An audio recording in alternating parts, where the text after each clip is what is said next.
Before we get into this episode, I just wanted to give you the heads up. We are going to be talking about loss and grief and what it means to carry that alongside your life and a career. If that is something you are living with right now, please take care of yourself. Either come back another time or skip this one entirely. We will be here when you're ready.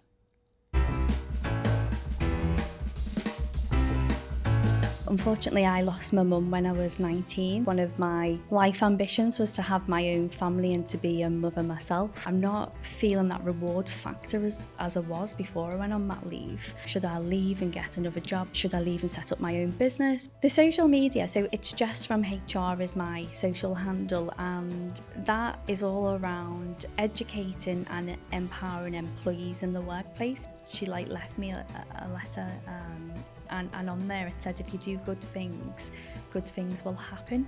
This is my purpose, to help people. I'm Hannah Everson-Frost, and this is Somehow Managing, the podcast for people with big ambitions raising small humans. Today's guest spent over a decade in corporate HR before building her own business and social media platform with over 60,000 followers, because she saw firsthand how hard it is for working parents to know their rights. She's a mum of 2 young boys herself, and she's brutally honest about what she struggles with the most: the noise. This is Jess Dunne on the real meaning of default parent, why flexibility is more than just working from home, and the guilt of actually loving those child-free moments.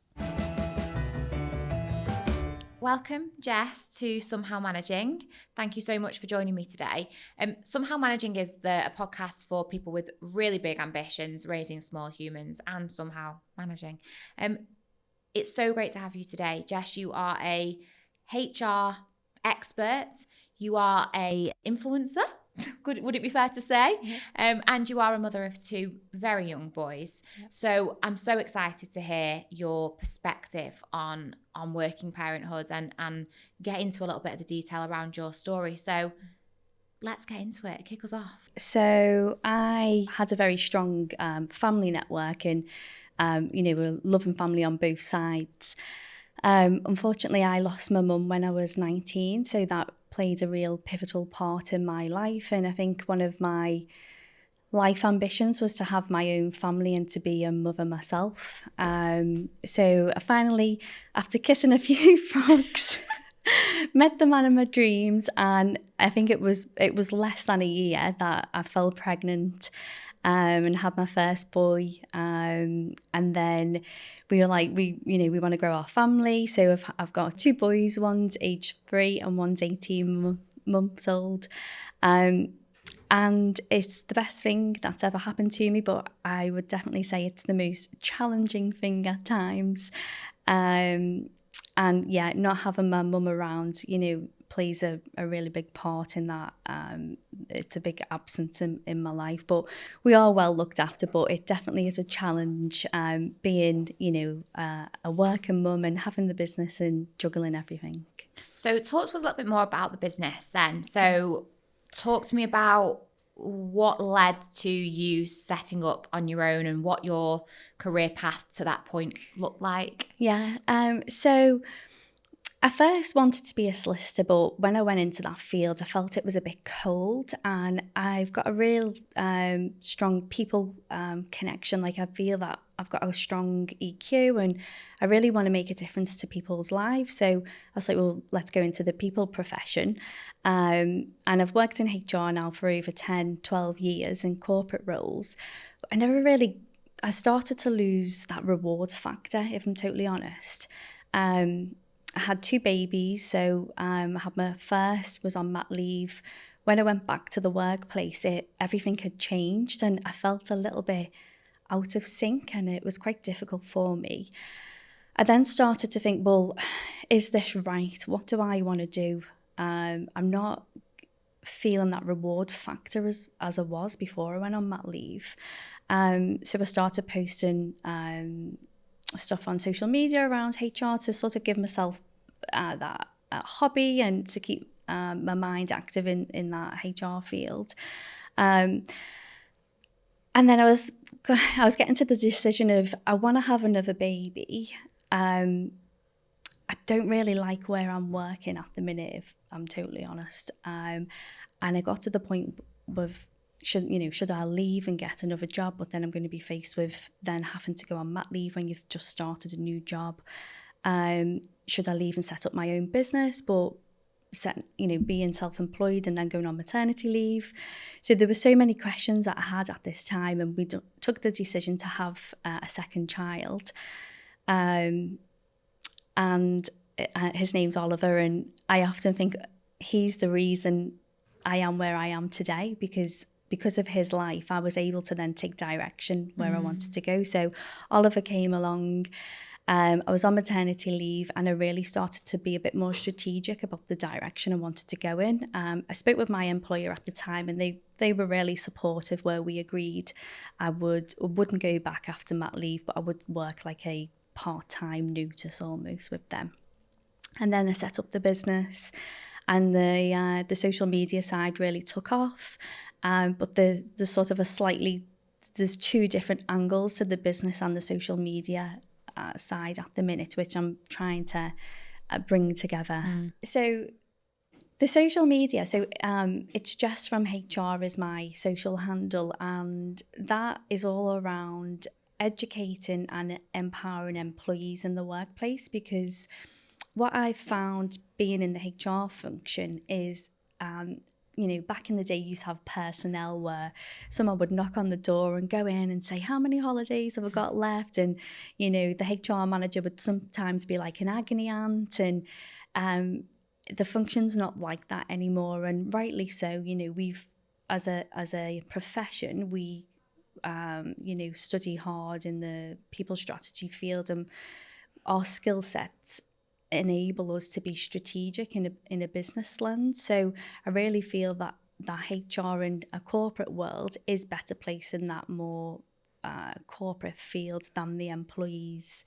But then that left a gap, because it's a case of, well, if no one's there for the employee, where do they go? And sometimes, you'll have large companies who get it right and they've got the balance right. Sometimes you'll have large companies that don't get it right, and it's too corporate, and the employees are left with no support. And then you'll get small, medium companies that just don't have the funds to put into the HR function. So I really felt that employees were sort of getting left behind, and I wanted to really tackle that by sharing insights, legislation updates, practical guidance on workplace matters. And it's really taken off. And I think that's because there isn't anything there for people at the minute.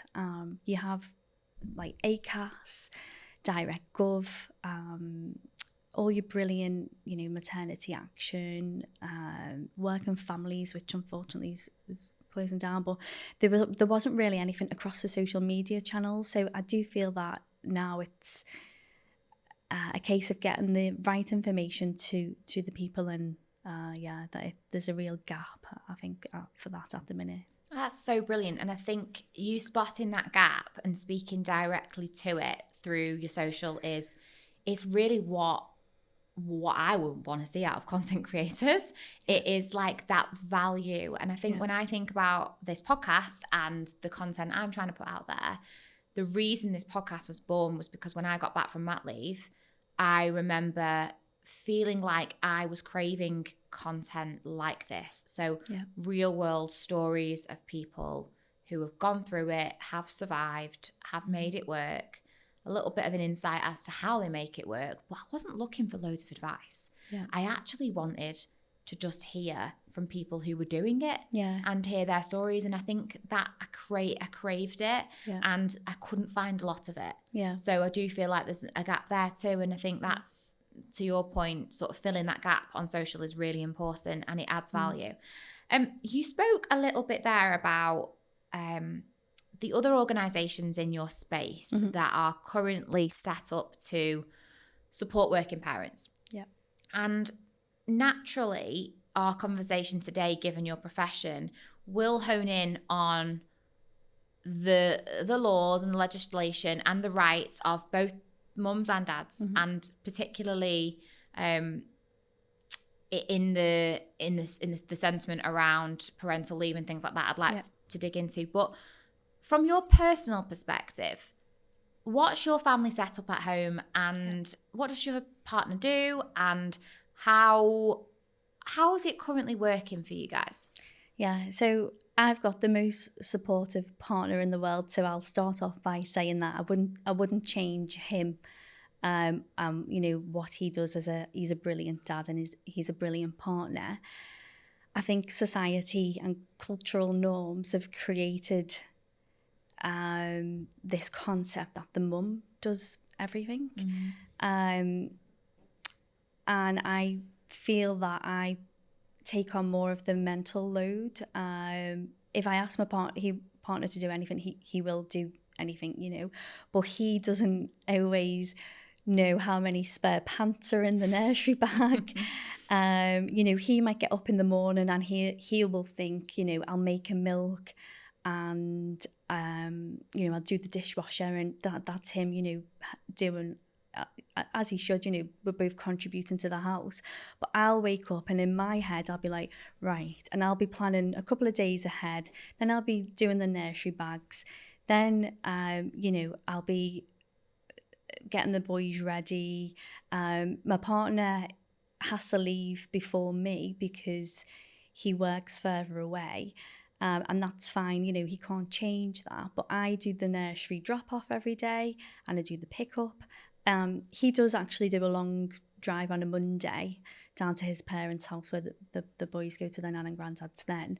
But none of this is his fault, and he would do more if he could. Yeah. But from a workplace perspective, for him to ask for flexible work and to look after the children, it's almost frowned upon. Now, his boss might say yes, but it's almost that cultural society thing to say, well, what's your partner doing? Like, where's mum? It's like, well, it shouldn't be like that. No. But I think, you know, it has been for so many years, and it's hard to change it. Yeah, it is. And I think we as women naturally, instinctively step into certain roles. And I think, you know, I certainly have that in my household. I take on certain things that come instinctively to me.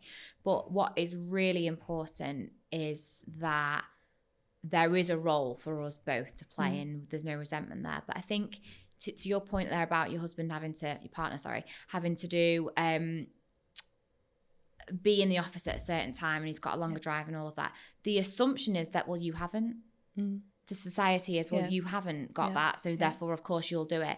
In my family setup, we both have very big jobs. You know, we work long hours, but my husband works remotely vast majority of the time, and I work in the office more than I don't. So actually, he is the one closer to nursery. He is the one closer to being able to do pickups and drop-offs. Although I do still do my fair share, he's probably more hands-on than what would be typical of a dad in 2026, because he works remotely, and that allows him a little bit more flexibility. But it is definitely not the norm, and it is definitely not perceived as that in workplaces, is it? It's not, no. And I think even, you know, one of our family members, he says, oh, Mark's such a great dad. I can't believe, you know, he changes all the nappies and stuff like that. And it's like, well, that is pretty normal for a dad to change a nappy. And he's like, oh, I would never have changed a nappy with my kids. And it's like, well, you know, I don't know. We've had very similar reactions, and it's hilarious because, well, that's the bare minimum I expect them to do. And I think it kind of leads me on to a question that I've asked every guest, and I'm going to continue to ask it because I really like the topic. It's also a little bit divisive, and I think for some people it rubs people up the wrong way, but what does the term default parent mean to you?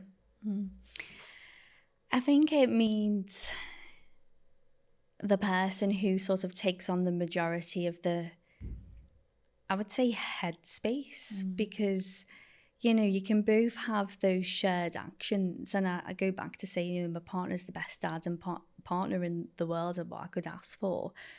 But I naturally will take on the role of the default parent. And it's not a decision that we've both sat down and spoken about. It's But he, if he was sat here, he could say that he takes it on, because you sort of don't know what's in each other's minds. Perspective, yeah. But I do think for mothers, it is different, because there's almost that, it's physiological connection. That bond is that maternal bond is stronger. Yeah. So yeah, I think the default parent takes on more of the mental load, if I'm honest. Yeah, and that's interesting, because when other people have answered that, some have alluded to that, but also just spoken about, actually it's just the person that takes on more responsibility more generally. But I actually think if you were to look at the legitimate explanation of what that term means, I think you're probably right. I actually think it is more of the mental load. But I posted a TikTok a few months ago, maybe a month ago, where I spoke about the fact that I kind of refused to be the default parent, because I wanted to make sure that when I went into this decision of having a family with my husband, that we both were on the same page about what I expected. And I didn't want to be left disappointed, and I didn't want to be left resentful of him, because I have a big career that I've worked so hard to build, and so has he. Neither of them should be diminished by the other. So I wanted to be very, very clear going into it that he's not going to let me down here, because he knows what I expect, and he's got to sign up to it. And so these were conversations that we actually had, and as bluntly as that, really. And it served us well, because I can then hold him accountable to what he said, and I can't be surprised at anything that comes off the back of it, because we have talked it through. Now, the TikTok I posted it was the biggest thing I've ever posted in terms of TikTok. I don't have a huge following, but it went pretty viral, and the comments were wild. 90% of them were overwhelmingly positive, from people saying, good for you, this is great communication, this is how it should be. Or some people just not understanding the sentiment of what I was saying, and actually just saying things like, why don't you want to be the default parent? Or do you not really like your own children? Or why would you want to work and not be at home with your kids? And it took me back. I was like, what world are we living in here, where so many people don't see a need or a want, or support a need or a want for women to have just as much ambition as men? I know. And sometimes I'll get that mum guilt where, I'll be of an evening thinking about what's next, what's on for the next day in work, or maybe I'll be checking my emails, and I'll, putting stuff on social media for the content. And I often have that thing in my head where I'm thinking, am I doing the right thing? And I know that I am, because you're totally right. Why shouldn't we want to build good careers in businesses? Because it's going to benefit our children. But I think naturally, people do have those different perspectives, and it does, create this mum guilt. And I do, again, I think it's society, it's those cultural norms that have been driven in for over so many years, that now actually that women are standing up to say, well, no, I should have a career, I will have a career, and it is going to benefit my family. It just takes some people back, and I think it maybe comes from a place of resentment, because they wish they would do that. Or 100%. Some of the comments, like I was speaking to somebody earlier about it, some of the comments screamed resentment, and resentment for their partners, resentment for their own kids, because it was almost like the defensiveness of it was like, because they know they haven't got that, their version of how they react is projection or is anger. But it screamed of people that were truly unhappy, and it made me really sad. And I think when I think about the situation of becoming a parent, that time of your life is so incredibly hard.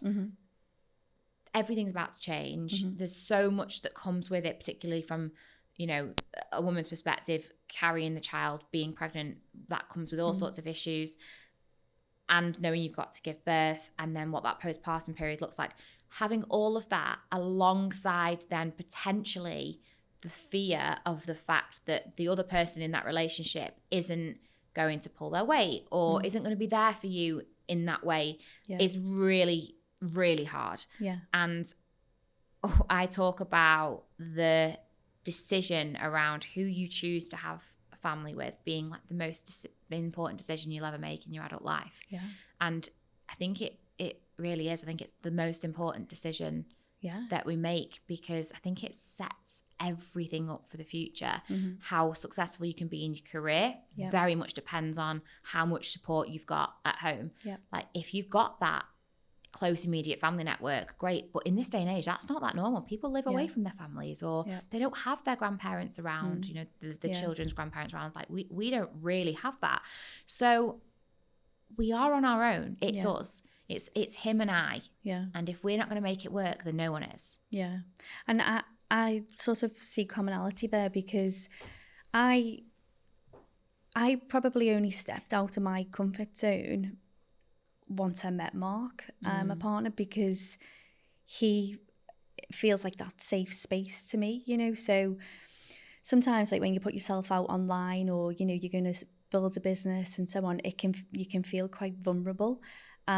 But to know that I've got his support at home and I've got his support with the children and so on, it just enables me to really push myself out of that comfort zone. And going back to sort of being a parent in that field, I feel personally that my boys get the best out of me when I am more fulfilled, like career-wise. I have found it so challenging, really challenging, having the two boys. It's always hard with your firstborn because you've never done it before, but nothing really prepared me for when that second boy come along. And it's lovely to see them grow up together, but it is really challenging. And I think if Mark and I wasn't as strong as we are and didn't have those sort of just without even talking about it, like we sort of, you know, that understanding between us both, I think, you know, you could be in a different situation. So to your point of choosing the right person and having those conversations as well before baby comes along, it can set you up for, you know, a better life ahead. Yeah, absolutely. And you talked there about it being really hard. What is it for you that's really stands out as the hard bit? Bear in mind, I'm sure 99.9% of it is very hard. I know how it is to just have one 18-month-old also. So what is it for you that stands out? It's the noise. Honestly, I don't like loud noises anyway. I've always had a bit of sensitivity to noise. I don't know what it is, but yeah, I can sometimes feel like I go into myself, you know, if there's too much going on around me. The boys can be a bit wild, and when those noise levels pick up in the house, I find it hard to cope. I also have a lot of anxiety as a mother, so you know, I could walk into a building and I'll think of the worst case scenario of every possibility, what could happen. Intrusive thoughts. Oh, I get intrusive thoughts all the time. Like I'd just be driving in my car and so many things have gone through my head in like the space of 20 minutes where I've thought of something that could happen, I've dealt with it, and then I've done all of this within like a car journey, and then I'll be tired, and then sometimes, you know, I think it drives my partner mad, but I'll sing when I'm struggling. I'll start like singing what I'm thinking, so that it's like a passive aggressive tone, like, but it really just helps me to regulate, and so that I don't like. I've never shouted at the boys, but you know, so I don't like say stop doing that or I just, if I can sing like, oh my god, this is driving me mad or something, the boys like look at me, and it just helps me to sort of calm myself and bring myself back into like, okay, this is just two little boys like running up and down, it's okay.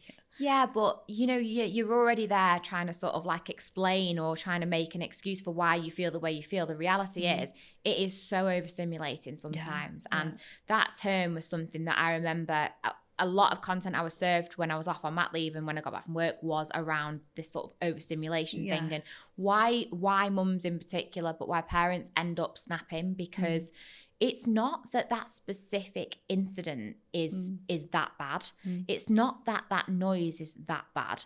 It is everything around it. It's all of the stuff you've got in your head. It's the fact that you're probably trying to do a million things at once, because if you don't do them, who's going to do them? It's that, and then it's almost sometimes it's the straw that broke the camel's back, isn't it, in terms of that patience, and then you feel so guilty for it, but it's so natural for us to feel like that. It can.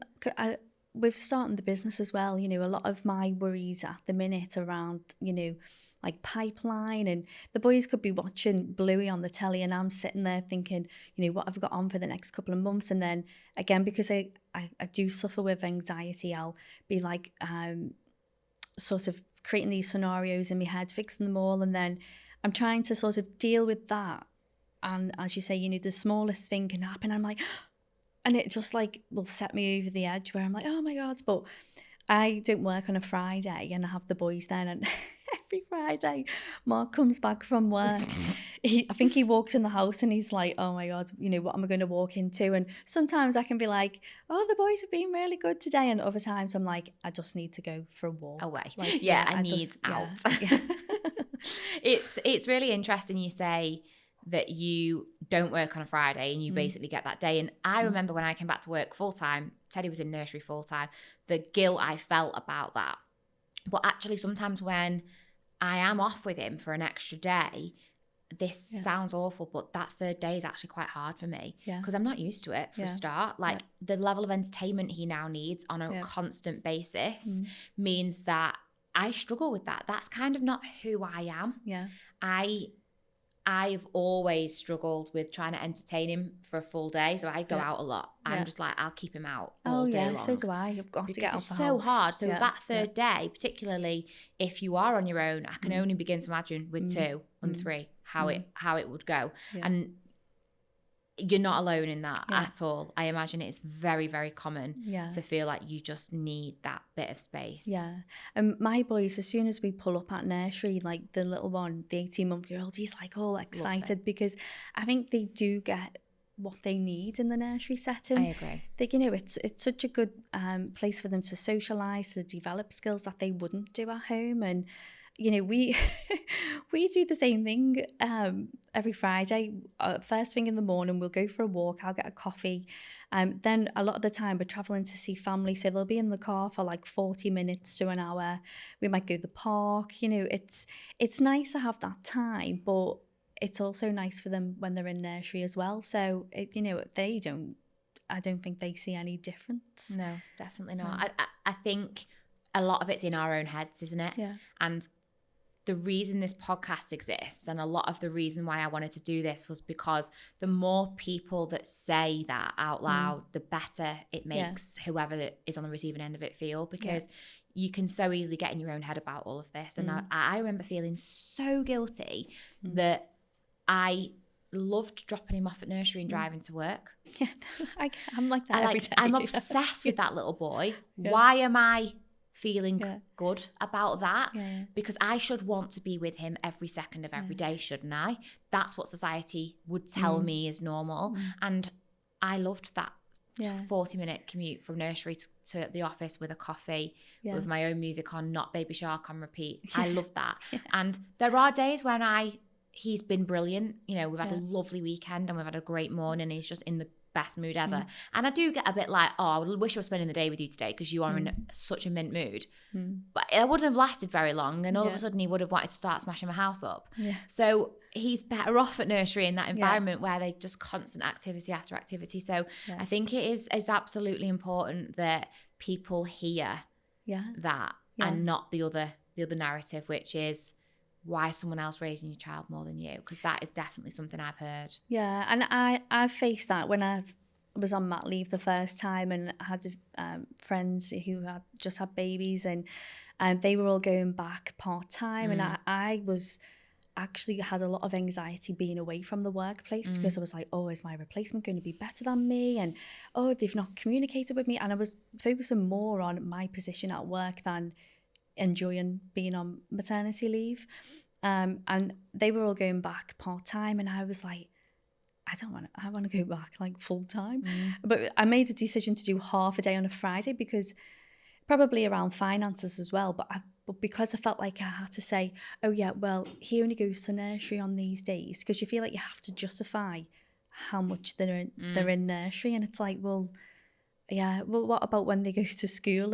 What are these people going to do then? You know, Exactly. So I think nursery is good for my boys. So, you know, I'm quite happy that they're in there, and I feel like me being able to, you know, get back my sense of identity, drive forward my passions and purpose in life is going to make a better me, which is then going to make a better mum. So yeah, that's so true. What are your non-negotiables as a parent? So obviously you're building a business and you've got your social profile, which is I know this because I'm only just new to the game, but it's so time consuming. Yeah. So what is that bit of time that you protect? I know that you say you don't work on Fridays, but what are those other things throughout the week that you feel really passionately about protecting? I try not to have my phone be on my phone from when they're at home till they go to bed. So I think for some reason, the past couple of years, I think we've all become addicted to our phones. Things like Vinted, you could scroll on Vinted for like everything's on our phones. And I said this to somebody earlier about the phones. Like, I actually try not to use the phone when Teddy's there at all. Yeah. Point blank, try not to be on it. Yeah. Desperately not trying to open a social media account or whatever. But it's things like the nursery sending me an email about the next day that I'm like, oh, I just need to read that, or the report from nursery that tells me what he's eaten and how much he's slept. That's on the phone. Yeah. So it's almost met with straight away I'm needing to be on the phone to just do life admin. That's not me sitting on Instagram and scrolling. And I feel like it's suffocating sometimes, because it is, I too hold that boundary. I really desperately try and stay away from my phone when he's around, particularly on those weeknights before bed, but it does become really hard. Well, I've noticed that. I feel like I've never really been a person that has been that bothered about what's on my phone, but since I've started the social media channels, I have to be on the phone, but now I'll schedule posts like this on my audience. The best time to post is around 6:30 in the evening, so I have to schedule that because I don't want to do it when I'm there, with the boys and we've just had dinner and so on. But then in the back of my head, I'm like, oh, I'll have to just like put a comment on there to boost the algorithm. And it's really sad that I'm in this situation, where I'm thinking I need to do this. And I think, well, maybe I don't need to do it. But then I'm like, I'm again playing that game of, well, I do need to do it, because if I don't, it won't do it. That's where success, that's how you make someone successful. So, yeah. I think before we move on to sort of more of the questions around what your stance is professionally on a lot of this stuff, I do want to dig into a little bit around your losing your mum when you were so young, because I feel like for lots of other parents listening to this, they too will have lost a parent. I lost my dad when I was 22. I feel like that has impacted my life in so many ways, particularly around becoming a parent, because you're missing out on something. Now, I'm not suggesting for 1 second losing your dad's not as bad as losing your mum, but I know how important having my mum around has been. So when you say about losing your mum, I think that for me is just really hard to hear. Given I'm also a child, that has got one parent left. I think, how have you navigated that? I think I'm quite spiritual. So for so many years, so I lost my mum when I was 19, and I'd say for the 10 years after that, I really grieved, but didn't really, and sort of dealt with it in different ways. So maybe, I'd be going out with my friends all the time. I moved to the Isle of Man at one point because I felt like I needed like space, and for some reason the Isle of Man seemed appealing. Sure. Sure, okay. Then I moved to Dubai actually as well, but only lasted 6 months, and I come home, and I feel like I was trying to fill a void is what I'm saying. You know, for so many years I was trying to fill this void, but I've never really had a, you know, people might say, oh, if they've lost a family member and there's been like real big signs, I've never really had a sign that, oh, if I say, oh, mum, you know, turn the light off or something, you know, never had nothing like that. But I've always felt she's never left me. And because I'm quite spiritual, I truly believe that there's, you know, something greater after like human life. And I feel like this is almost like a test. And she said to me when she was ill, and it sounds quite bizarre, but at the time I was like, I think I'm going to quit uni because I can't really go on, you know, mum, I just can't do it. I'd only was only in my first year or so on, and she was like, oh no, you can't do that, because what am I going to tell everyone when I go? And I was like, what do you mean? And she's like, well, I need to be able to say what you're doing. And I don't know if she was having like, you know, some kind of thing where she was sort of like seeing herself in the next life, but it really stuck with me. And now I'm like, well, I've got to do that, because I've got to be able to give my mum something to Who's she say. telling and what she's Yeah, she's telling? yeah. So now, and she wrote me a letter as well. She like left me a letter. And on there it said, if you do good things will happen. So that's always been with me, that like sentence, but it's never really come to life until now. And I feel like this is my purpose, to help people with the knowledge I've gained in HR and employment to help other people, you know, and having a positive impact in their lives. So yeah, she's always with me, and she's probably here in this room now. Great. That is so lovely. And I think what you've just said there about the letters that, you know, the letter that she wrote and the words that she used, I imagine for you, when you became a mum yourself, and the decisions you've made around your boys, and it's played such a massive part in how you chose to parent them. And so nice that that legacy will absolutely live on, I'm sure. So you mentioned there about why it's kind of led you down the path. You've gone on to become a HR expert and really double down on being able to try and help people in this sort of way. And I think what I'd love to get into is your views around working parenthood from a HR perspective. What are people's rights, and what are the most common misconceptions that you hear in your world? So if we start with the rights, there's been a lot of changes recently, but flexible working, as an example, you used to have so many weeks that you've been with the company. Sometimes companies would have longer policies, but now you've got a right to request flexible working from day one of employment. This can rile people up, actually. When I post content about that, it's like, well, no wonder businesses are failing. Why you should ask about flexible working before you start the company. And I feel like I'm very business savvy, so I'm not opposed to those views, but I think having the right to request doesn't mean that you're going to get it. Yeah, it's not the right to have it. It's not the right to have it. It just is the right to ask your employer. And if you know you're going to need flexibility, then yes, you probably should discuss that in the interview stage. But you might not know that you need that flexibility. Flexible working isn't just for parents. It could be, for someone with caring responsibilities, or it could just be because someone wants to work flexibly. And there's different, scenarios around why someone might request flexible working. But the fact that you can request it from day one is a positive in my eyes. But from a business perspective, yes, you can reject them. And, if you can't make it work as a business, you can't make it work. And I'm totally supportive of that, as long as there's a genuine reason. But sometimes, you might get people that just say, no, you can't, because I don't believe that you should be working flexibly, because I've never done it before, so why should you? Well, that's not a legitimate reason. It has to be a business reason. So there's lots of stuff around flexible working. Parental leave as well. You can have unpaid parental leave, which is not always useful, because, a lot of the time working parents are just about getting by as it is.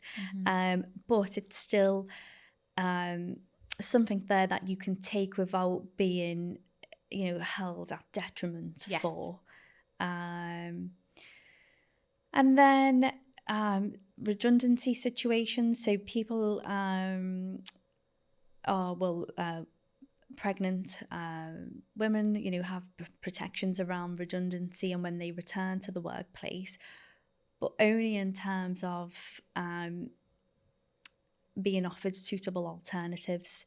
So I think this is a big misconception. I think people will think you can't be made redundant if you're pregnant. Yeah, I'll be honest, I thought that was a thing. And I've seen so much on LinkedIn in the last few months since I've been producing this sort of content around it, because I'm seeing lots of people saying, I've been made redundant. And I'm thinking, I didn't even realise that was allowed. Not that it's ever crossed my mind as, somebody running a business.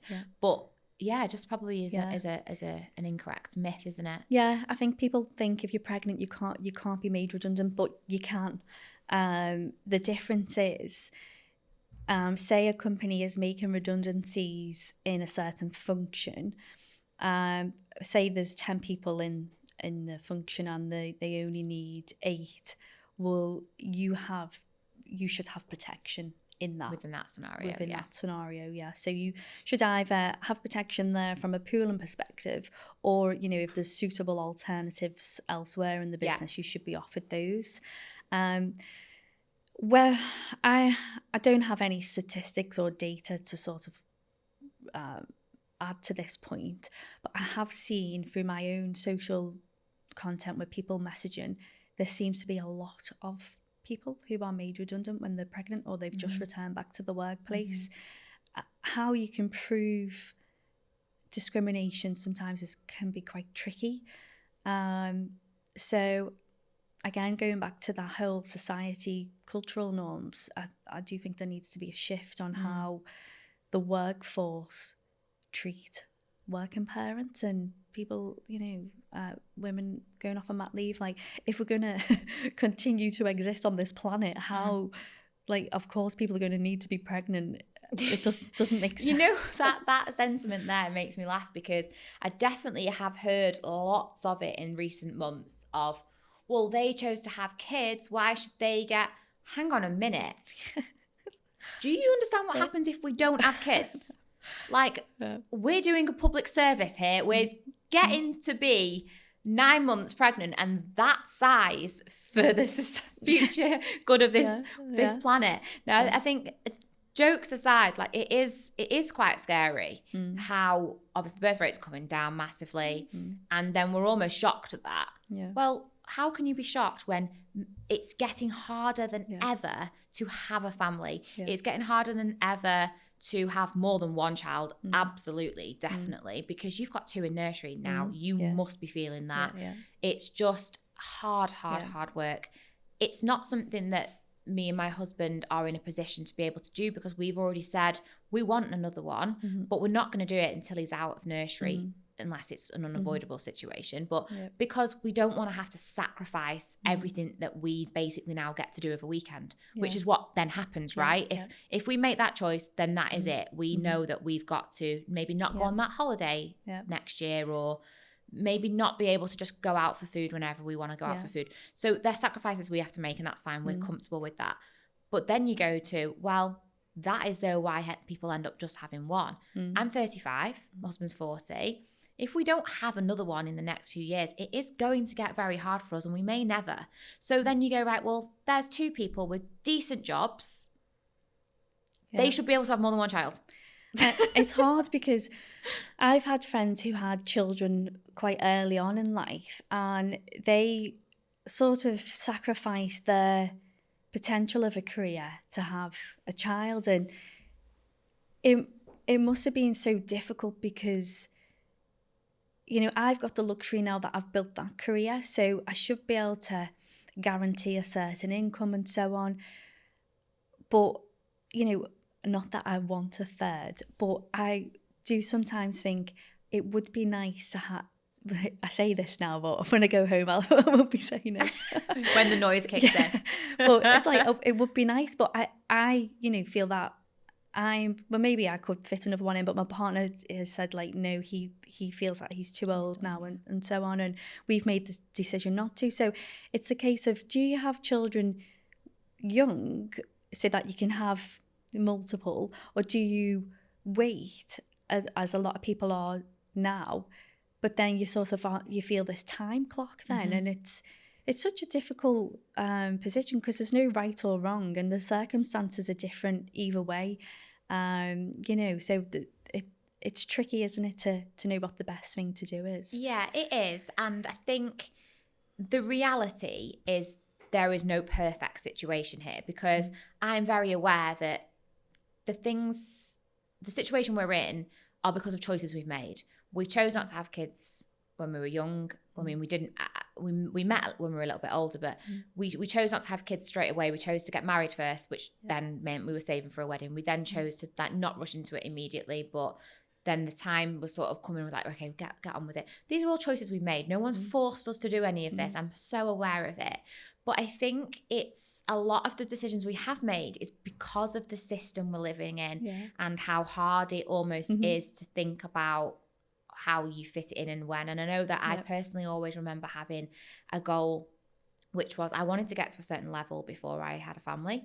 That was because I wanted to have achieved it, and I didn't then have to fight for that whilst either pregnant or with a small child.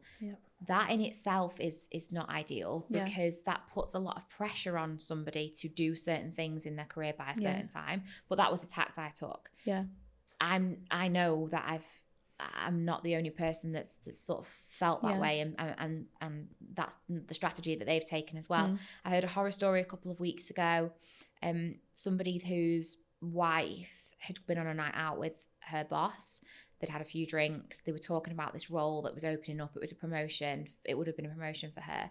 And he actually said to her that, you'd be great for that, but you've obviously just got married and you're probably going to have a baby soon. So, yeah, well, that is definitely discrimination, there in black and white. And sometimes I think that, so sometimes managers make the wrong choices because they don't have the information, but things like that should be an obvious. You shouldn't have to be taught that that's not. Well, what does that person think? It's one of those, isn't it? I'd love to sit down and be like, what is it you think that is the problem in that situation? The fact that they're going to go off on maternity leave, the fact that they're going to be a parent when they get back and therefore it changes, because I'd love to know. This is almost an educational thing for me as well, is why is that a problem? Because I understand if their concern is, well, if you go off on mat leave for a year, who does that job? But surely there's a conversation to be had. Yeah, and people shouldn't be seen as just being indispensable.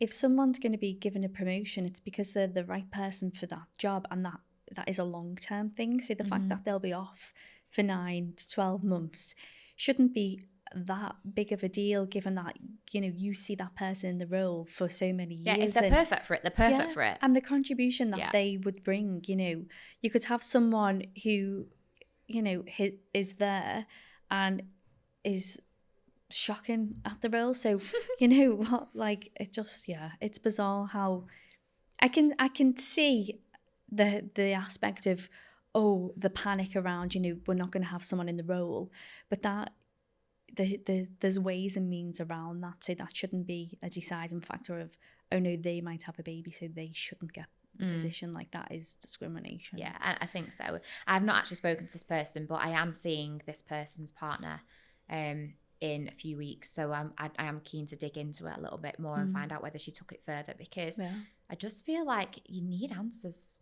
to that. That's just seems so. It's a really bad example, but I imagine it's not rare. If the system was designed by working parents rather than around them, What do you think would be the first thing that looked quite different?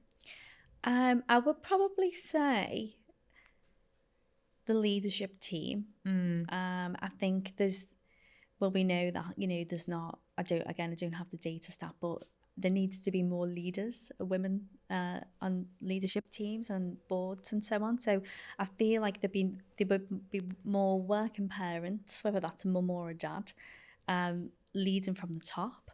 I feel that your traditional 9 to 5 might look a bit different to allow for school drop-offs and pickups. The culture of the company, I've worked in companies that are very corporate America, very just driven on margin, again, sometimes can feel quite a cold, competitive, dog-eat-dog type of environment. And if you're a working mum and, you sometimes can feel a bit under pressure, having to say, oh, sorry, child's sick, and then she's got to go and pick them up. I feel there needs to be a different culture around the workplace that fosters that and it understands that situation. So they would be my 3 things: the leadership, the working patterns, and culture.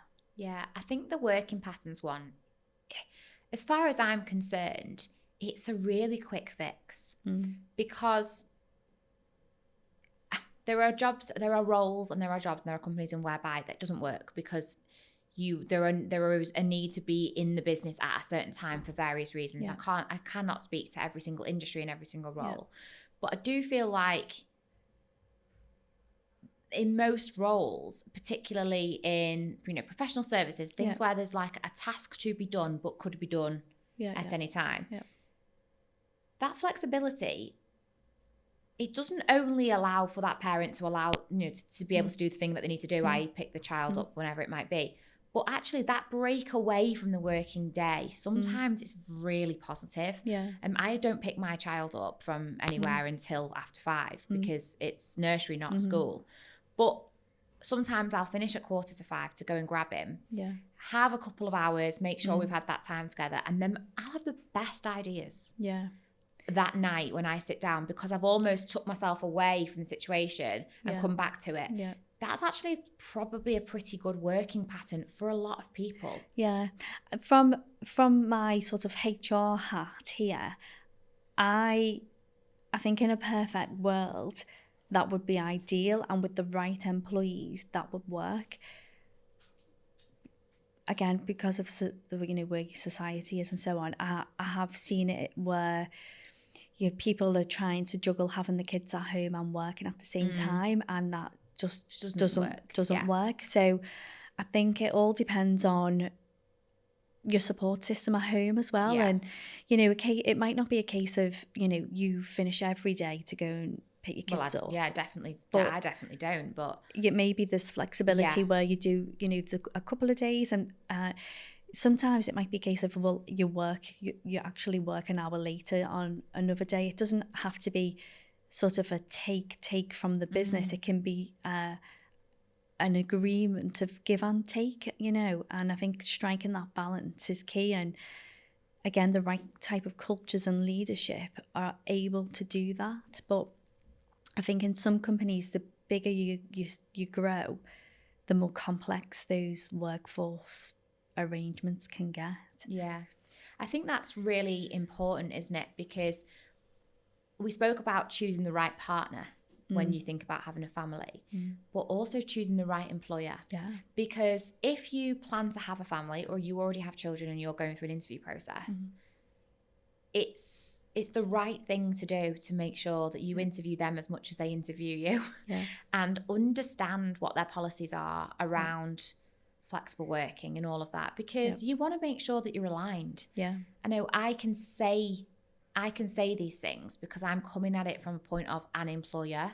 I run a business here that is made up of lots of different types of people from different backgrounds. There are lots of working parents that work in our business, and I have learnt over the years to understand it better I can't say that's always true, because when I was a lot younger, I didn't understand it, and I probably made a lot of the incorrect assumptions and probably stereotyped a lot of those sort of decisions that people made, because until you live it yourself, you really do struggle to understand it.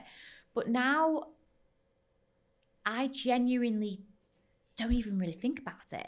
For me, it's like, okay, cool, how many kids have you got? Oh, great, yeah, so what are they at school? It's like, doesn't even really come into my mind, because as an employer like ours, or a business like ours, where actually creativity and input and output very much, people's working patterns very much vary. Some people are morning people, some people are night people. When you're working in a creative environment, there has to already be that level of flexibility. So it's kind of just another part and parcel of that. And maybe I probably take that for granted, because some of the stories I've heard from people in my inbox in the last few months are horrific. And that's only probably since I've been having these sorts of conversations and putting this content out that I've realised how bad it is outside of these four walls. I'm probably a little bit naive, or have been a little bit naive to it. And I think that is where there's a real opportunity for, particularly, like you say, the big corporations to come into the 21st century. I think you're right in terms of, if you've not had that lived experience, sometimes you can make the wrong decisions. And I know that personally. Before I had children, in my HR role, when I would see a flexible working request, I would be a bit like, it's the job, they're supposed to be here at those times. Like, I was a bit taken back of, why would someone ask this, And it was only since I grew in my role and understood more, from a strategic perspective, and then had my own children of, okay, if you don't do this, like, you just, how is the world gonna continue without making space for work and parents? Because you can't have one or the other. It has to be both now, because we can't survive as those single parent at work and parent families anymore, because from a cost perspective it's not doable. So it is very common to have two parents working, but how on earth are you supposed to work a full-time job, pick the kids up from school? Like, it's just bizarre, It doesn't work. It doesn't work. Before we move on to our sort of quick fire last sort of section, I want to ask you, so if there's any employers watching, listening to this podcast, what advice would you give to them as sort of a key in attracting the right talent, and also what should they be considering when it comes to working parents? I would say to listen. And to really listen, when you're looking at your organisational design, don't just sit in a room with the leadership team, like, bring people on the journey. Understand, if you're going to create a function, or you're going to make changes to the function, you need to hear from the people that are working in those roles. And that doesn't mean that they're going to be the decision makers, but they're the people doing the jobs. So you need to engage those people in any decisions that are going to impact them, because if you don't engage them in the decisions, change is very hard for people to accept. And what you might find is a lack of engagement. People are disengaged. You will have heard the term quiet quitting and so on, and that can be more catastrophic to a business to not have that productivity. If you would have just brought those people on the journey, you will more likely see a different outcome. And then in terms of work and parents, I would say understanding, like, try and be understanding. You don't have to give the world, it is about compromise. It is about give and take.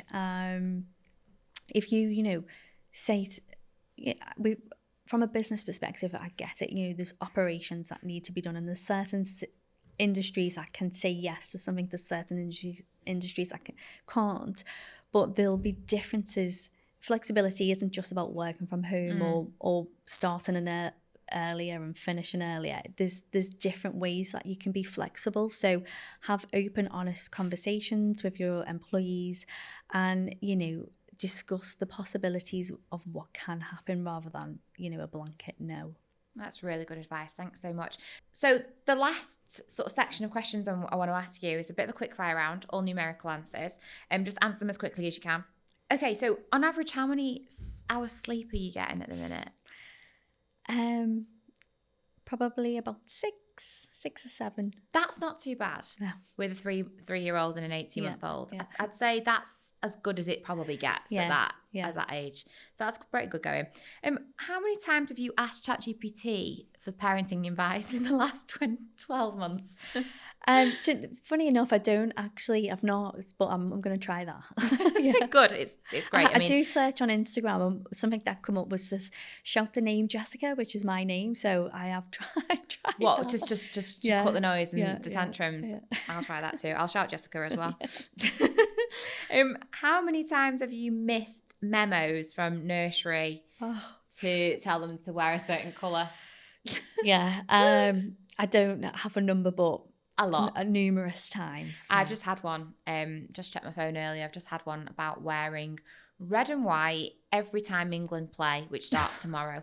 He doesn't have enough red and white clothes. I mean, he's probably got one red item, so what am I going to just wash and... Yeah. I mean, in itself, that is just so crazy. Too much to think about. Yeah, it is. Too much. Yeah. How many things have you missed of your kids in the past 12 months? So have you missed anything like nursery wise, stay and plays or parents evening or anything because you've been working? No, I've not missed anything, but I did get the photography day wrong. So I sent the two boys in their best outfits and it was the wrong day. So I had to get them undressed before I left again for work. Them. Yeah. And then finally, this is an interesting one because this is personal to you as opposed to HR angle, but how many times in your career do you feel like you've been treated differently because you were a parent or... Yeah. It's hard to give a number, but I definitely have been treated differently. Not just like from employers, but just from people that you meet, I would say, yeah. Jess, thank you so much. I've really, really enjoyed chatting, and I feel like some of the things you've mentioned there have put a bit of a professional lens on what I already knew to be true. Yeah. And I think that's why you've been a great guest, because sometimes parenting in itself is very emotional. Yeah. And I think sometimes you do just need the rational and the professional side of things and the perspective of things to sort of bring you back down to earth. So thank you so much. I've really enjoyed the chat. Yeah, same. Thank you for having me.